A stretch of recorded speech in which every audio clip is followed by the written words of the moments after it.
Why is there such a fuss about Costco's membership fee? I mean, it's supposed to help us save some money. However, Kara always manages to drag me into her shopping adventures. She only thinks about what's convenient for her, and despite my numerous refusals, she just won't take no for an answer. In fact, she even tried to set a date without my agreement. So when are we doing this? My husband chimed in, completely siding with Kara. I was shocked by his response. What are you thinking? It's Kara we're talking about. She's definitely going to make us pay again. Well, I plan on giving her a taste of her own medicine, Ronald said, hinting at some sort of plan to deal with Kara's antics, but only if she continued her selfish behavior. I decided to go along with my husband's scheme. By the way, my name is Lahi, and my child started kindergarten this year. I've been quite busy with his education and socializing with other parents in the neighborhood. Fortunately, most of the other moms are very kind and have helped me with various things like advice about my child and parent-to-parent consultations. I also try to help out as much as I can, and I think I've managed to maintain a good relationship with them, except for one mother, Kara. Kara always seems to need help from everyone around her, despite referring to herself as a spoiled princess. She's hardly ever helped anyone in return. For example, when the moms make plans to go out for a meal, she often appears out of nowhere and joins in. I wouldn't really mind that, but she frequently asks for bites of other people's food and subtly suggests that someone else should pay for her meal, claiming that she doesn't have much money on her. Other mothers who have experienced similar things have the same impression of her as I do. Whenever I go shopping, I always drive my car, and most of the time, she'd show up and persistently ask for a ride. While I wouldn't mind if we were headed to the same place, Kara is undeniably pushy. She'd say things like, "I was in such a hurry to catch a ride with you that I forgot my wallet." What are we going to do? Go back for it. Nah. I don't want to inconvenience you. Maybe I can just pay you back later. Every time I took her shopping, it would end up like this. She'd make excuses like forgetting her wallet or leaving her credit card at home and always try to avoid taking out her own wallet. Karen never seemed to have any intention of paying, and though she promised to pay me back later, she almost never did, even after I pressured her multiple times with the receipts. Now or wait until payday, she would say. When it comes to money, you're really strict, aren't you? She once said. Even when I involved her husband, who was a decent man and would apologize and pay me back, Kara showed no remorse and didn't seem to care at all. Some people might not think much of a few small shopping expenses. However, when these expenses accumulated over the course of a month, they added up to a substantial amount of money. The stress of having to go to such lengths to get the money back each time we went shopping was becoming overwhelming. If only I could decline her request to go shopping in the first place. But Kara had a way of manipulating me, often using our kids. Our children were good friends, and there were times when she would have them make plans to go shopping together before coming to ask me for permission. It was hard for me to refuse when she used our children as a bargaining chip, and I couldn't tell my little boy not to be friendly with his friend. While other mother friends encouraged me by saying they sympathized with my situation, it seemed that they too did not want to get involved with Kara and were somewhat keeping their distance. "Hey, can you do the shopping instead?" one mom friend suggested. The mom friend I mentioned earlier suggested, "Well, you should just firmly decline, shouldn't you?" Finally, I confided in my husband about the situation, but he didn't take it seriously since he didn't know Kara's true character. He simply said, "Kids are kids and parents are parents. You should stand up stronger." I was troubled about what to do. Then one day, my husband came home looking exhausted. I asked if something had happened at work, and he told me that he had been caught by Kara at a traffic light. She approached him, saying, "Oh, you're Elle's husband. Perfect timing. Could you give me a ride to the station?" Kara asked for a favor, but she didn't seem to consider the possibility of him declining. She came out onto the road and repeatedly tried to open the passenger door. When he refused, she yelled, "How could you?" and shouted his name several times on the road, trying to call him back. "I can't believe she yelled that much on the street," my husband said. That's what I told you. Kara is a handful. There's a limit to being a handful. After that, she even asked for the fare money. My husband tried to shake her off, but due to the traffic lights on his commute, he had a hard time. After dropping her off, he wondered where she was going, to the station without enough money to buy a ticket. Unable to comprehend Kara's selfish actions, my husband was drained and finally understood why I was complaining. "What is she thinking really?" he said. "That's why I wanted you to go shopping with her instead of me. I bet she's just as insistent with me." My husband gave a helpless shrug and seemed to give up on Kara's actions. I was also troubled about what to do. Then one day, Kara came to me with this story. "Hey, Lottie, I've been wanting to go to Costco. Is that so? Do you want to go together? It's cheap, and the cost performance is good." "Wait, Kara, you go there often, don't you?" I replied, "No, I'm not a member." With Kara's sudden proposal, I gave a vague response. Despite not being a member, Kara was quite knowledgeable about Costco and gave various recommendations. Our family was a member through my husband, and we would occasionally use the card to stock up. However, that didn't mean I was going to take Kara shopping with me. I was just hitting it off with her, thinking she was probably after rummaging through my wallet. Kara said, "Hey, let's go. You're a member, right, Lottie?" I replied, "I'm not a member." She continued, "Oh, then your husband. That's fine too. And I want you to bring the car too." I asked, puzzled, "How do you know that I got a ride in your husband's car the other day?" Kara replied casually, "I saw Costco's shopping bags there." At Kara's words, I couldn't help but frown. I told her, "You know you can't pay at Costco if you're not a member, right? So please take care of the cashier." She nonchalantly responded, "I'll pay you back later." "You hardly ever pay me back when you say that, don't you?" I retorted. "It's okay this time, right?" Despite having no inclination to agree, Kara, as usual, turned to address my child, saying, "Can we go shopping together?" My son enthusiastically replied, "Sure." Kara continued, "So then the kids can be watched by my husband, right?" Annoyed, I said, "I haven't said we're going yet." She persisted, "Oh, come on, but it's fine, right? Costco has a membership fee, and it would really help me out." Unable to bear Kara, who only thought about her own interests, I repeatedly refused. Even when I told her not to use my child to make promises, she remained stubbornly indifferent, making any discussion impossible.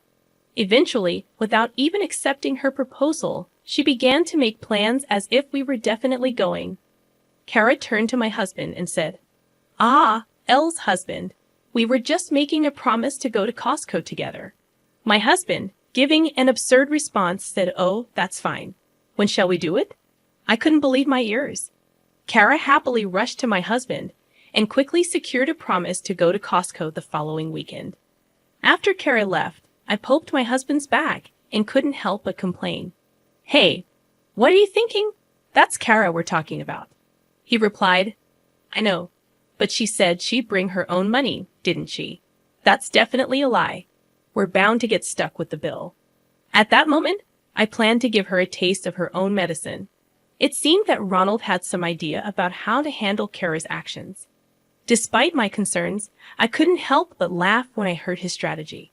While it seemed like an outrageous payback, it only applied if Kara behaved as brazenly as usual. Additionally, if this occasion led Kara to avoid getting involved with us, it might turn out to be a good thing. So, I decided to go along with my husband's plan. Finally, the day to go to Costco arrived. Kara, in a good mood since morning, naturally got into our car. She asked if I had forgotten anything, and I couldn't help but retort, "Do you have your wallet? It'd be a problem if you forgot it." Kara replied, "Aren't you the one who often forgets? No worries, no worries." I was irritated by Kara's words, but Ronald amiably responded to her. Usually, at this point, I would want to check by having her take out her wallet. But considering my husband's plan, I held back. Kara seemed well aware of Costco's system, probably knowing in advance that only those with a membership card could make payments if she shopped there. Inevitably, Ronald would have to pay, and then she could push the payment onto us as usual. If she claimed she forgot her wallet, she wouldn't have to pay anything, which is probably what she was thinking. Kara's intentions were obvious, and Ronald seemed to understand them well. Kara, in high spirits, arrived at the store and swiftly started to fill the cart, with such a vast selection that it was a challenge to make choices. She happily piled items into her cart as she roamed the store. When I suggested that we keep our carts separate to avoid confusion with our purchases, she adjusted her cart and continued loading it without any hesitation. Ronald slightly whispered in my ear, pointing out how Kara was mindlessly adding items to her cart without even glancing at the price tags. I couldn't help but chuckle. It appeared that Kara, as usual, wasn't considering that she'd be the one footing the bill, and I decided to play along with Ronald's plan. Kara asked, "Isn't this fun?" I replied, "Wait, Lahi, is that all you're buying?" I said, "Yes, I still have some supplies at home, and I can always come back, right?"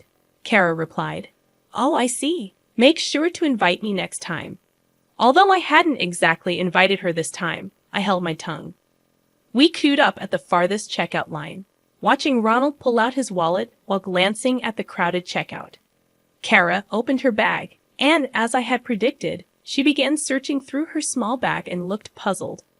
"Oh, I'm sorry. It seems I've forgotten my wallet," Kara said. I reminded her, "You said it was okay in the car, didn't you?" Kara apologized. "I'm sorry. Okay, can I pay you back some other time?" Kara's cart had significantly more items than ours. It seemed like she intended to purchase around $200 to $300 worth of goods, but she had shown no signs of concern about the amount of money in her wallet. Considering she didn't say anything when we got home, today she probably had absolutely no intention of contributing any money. Ronald and I exchanged glances. "Oh, right. Sorry, I need to take this call from my folks," I said. I left my cart with Ronald and stepped out of the line. I hid behind the nearby shelves, secretly observing their interactions. Kara seemed to be chatting with Ronald without a care in the world. "It's a shame you bought so much but forgot your wallet. It's really a bummer, but I'm lucky to have a friend who can cover for me," Kara said.